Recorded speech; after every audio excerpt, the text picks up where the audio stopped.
What if your business is leaking profits right now, but not where you think? Most owners look for profit leaks in the obvious places. Maybe your prices are too low, expenses are too high, sales are too slow, the economy is difficult, competitors are discounting, and customers are more demanding.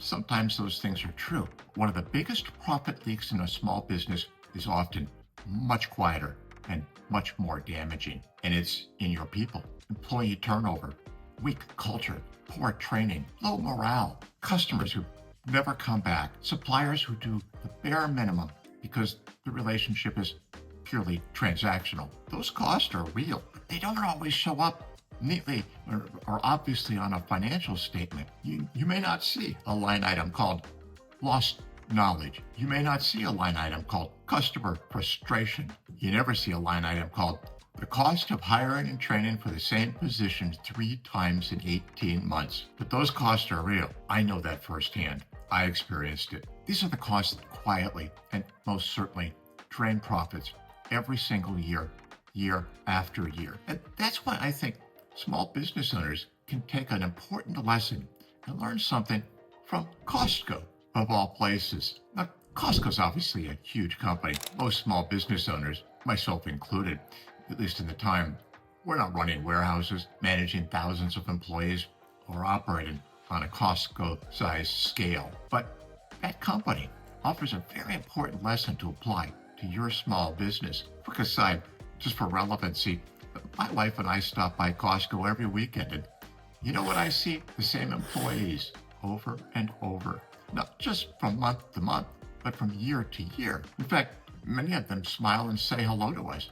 Some of them know us by name and even occasionally thank us for 27 years of membership. I joke to my wife that this is what you do when you get in your 60s. You look forward to going to Costco. But let me get to the real point. Costco has long been known for paying their employees better than many, probably most, competitors in retail. And the lesson is not simply pay everyone more and everything will work out. That's too simplistic. The real lesson, I think, is this. Costco appears to understand that their employees are not just an expense. They're part of the business model, an important part of it. And when employees stay longer, they learn the business, learn to understand the customer. They get better at their job. They make fewer mistakes, and they help to train others. They create consistency. And I think customers feel that. I know my wife and I do. A business with experienced, engaged employees usually feels different from a business where everyone is new, overwhelmed, undertrained, halfway out the door. That difference matters. And it affects your profits and therefore your small business's value. That's key. This is also where many small business owners get trapped, I think. They look at payroll, just as I did in the day. You look at it as a cost to be tightly controlled. And frankly, labor is typically one of the highest costs for most small businesses. So you start there. And you have to manage payroll. I get that. And a small business simply cannot ignore margin, cannot spend money it doesn't have.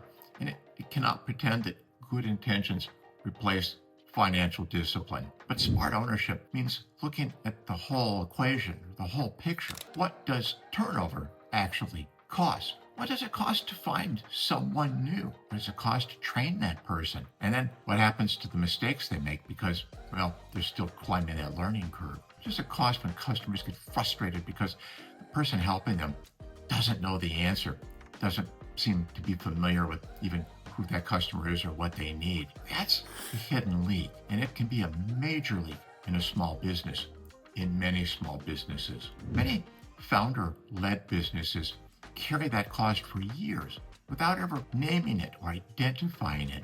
The owner, maybe you, again, it was me back when I first started, we work harder. The team keeps changing. Customers get inconsistent service. So how do you overcome that? Well, that's the founder's treadmill. The owner fills the gaps. They work harder. And then everyone wonders why the business is so busy. It looks so busy, but it doesn't ever get any stronger. That's not a sales problem. That's a design problem. A smart small business owner asks a better question. How do I build a business where good people want to stay, do good work, and help customers come back? Simply put, that starts with pay. obviously doesn't end there, but it absolutely does start there. Compensation matters, and it's at the top of the list. Just to be clear, and looking at the big picture, right? Culture matters too. People want to know, what's expected. They want competent leadership. They want to be well trained. They want to be respected. They want to know that they do well at their job. It matters, and that they'll be rewarded and appreciated. In a small business, culture isn't a slogan on a wall.